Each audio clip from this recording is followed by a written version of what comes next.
జోహార్ ముద్రగడ, జోహార్ ముద్రగడ.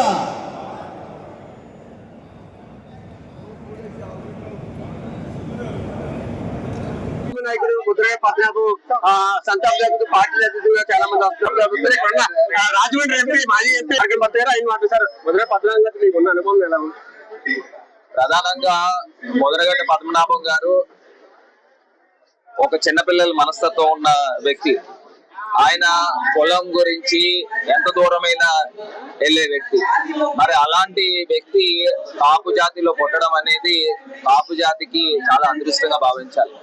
ఒక ఉద్యమాన్ని పైకి తీసుకొచ్చి కాపు కులంలో ఉన్న యువత గాని, పేదరికంలో ఉన్న వర్గం ప్రజలందరూ కూడా బాగుండాలి, అందరికీ కూడా ఆర్థికంగా పైకి ఎదగాలి అని ఆయన చేసిన ప్రయత్నం ఖచ్చితంగా ప్రజలందరూ కూడా గుర్తు పెట్టుకుంటారు. ముద్రగడ పద్మనాభం గారు లాంటి వ్యక్తి మళ్ళా పుట్టాలనంటే అది సాధ్యమవుతుందో లేదో కూడా తెలియదు. సార్, పద్మనాభం గారు సంతాప జరిగి పార్టీలు ఎంత వస్తున్నారు, కొంతమంది స్వరాజకీయాలు చేస్తారు, టీడీపీ మంత్రులు కొంతమంది ఆర్ఎస్ఎస్ ఎలా చూడొచ్చారు?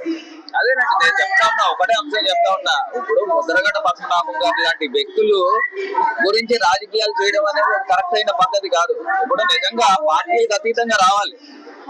నిజంగా ఆయన ఏ పార్టీలో ఉన్నప్పటికీ కూడా ఆయనకు ఉన్న గౌరవము తగ్గించకుండా పార్టీ అధినేతలు కూడా తీసుకోవాల్సిన బాధ్యత. సరే, పార్టీలు ఎదుటి కూడా ముద్రగడ పద్మనాభంకి సంతాపం చేయడానికి అందరూ కూడా రావాలి, కానీ ఎవరు కూడా పద్మనాభం గారు సంతాపం చేయడానికి ఏ ఒక్కరు కూడా రాలేదు. పార్టీలు ఎదుగుగా పార్టీలు ఎదుగుగా నాయకులు రావాలని చెప్తారు మార్కెట్ బాతో.